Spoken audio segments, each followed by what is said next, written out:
How do you add a text message to statuses when the interface seems confusing? Today I will show you how to easily and quickly add text to your WhatsApp statuses. Make sure to watch the video until the end because I will share a small bonus to make your text stand out. So let's get started. First guys, I want you to open the WhatsApp. Simply click on its icon and afterwards open the Updates tab just right there.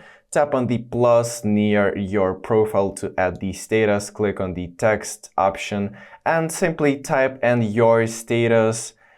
Pretty much here you can also choose the font that you like, and in this palette icon you can choose the color of the background.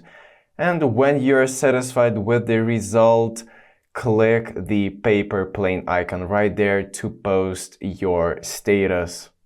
Your text status is now posted and all of your contacts can see it. So if this video helps you, give it a like and subscribe to the channel. That gives me the motivation to create even more helpful videos.